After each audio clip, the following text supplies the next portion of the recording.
Hello class, my name is Josh Caldwell and today's presentation is going to be on Quaker Missionary outreach to Native Americans. The Quakers were an interesting group in history, and I'm kind of shocked as I learn more about them to find out that they aren't better known. One of the interesting things about Quakers is that Quaker is a pejorative term. The real name for that particular sect of Christianity is the Religious Society of Friends. Quaker is a reference to a passage in the Bible that refers to people trembling at the word of the Lord. And it was used to make fun of the Quakers. The Quakers originally start in England as a protest against the Anglican Church. The Quakers rebelled against the idea that there should be formal ceremonies in churches or that you needed clergy to experience an interaction with Jesus. They believed that the light of God was inside everyone. And that really carried forward into their mission. It's actually part of what helped them connect with the Native Americans. The Native Americans came from a shamanistic group that was also egalitarian that really meshed well with the Quakers. And the Quakers treated the Indians as equals, which is very different from the way that all of the other European settlers treated them. The origin of the Quakers in the United States really happens when William Penn settles a debt that his father was owed money by the King of England. And because of that, he settled the debt and was granted the land of what is now Pennsylvania. And the Quakers came to produce a colony that would allow for religious freedom and equal treatment for everyone. And that was really where Pennsylvania came from.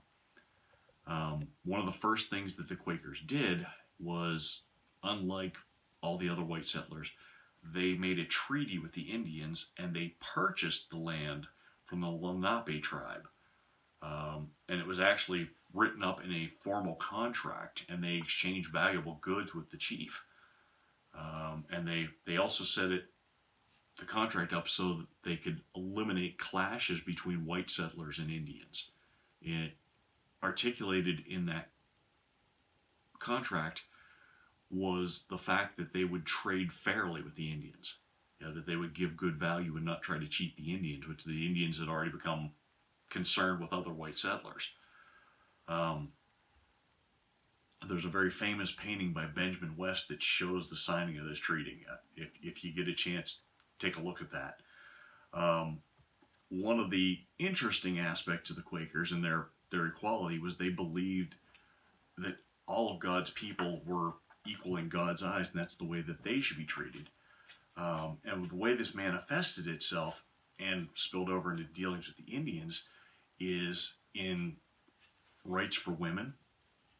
They tried to teach the Indians that women should also be respected as equals, because in their culture, a lot of the clergy were, in fact, women. I mean, they didn't have formal clergy, mind you, but there was always somebody giving a sermon, and a lot of times it was the women.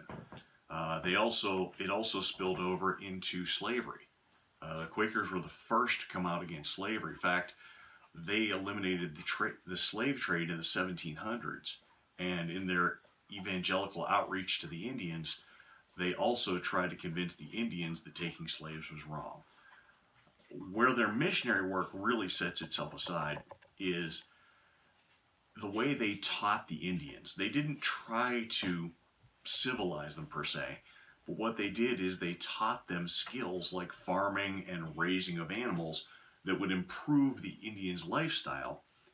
But while they taught them those lessons in how to improve their lives, they interspersed the lessons with Christian value messages.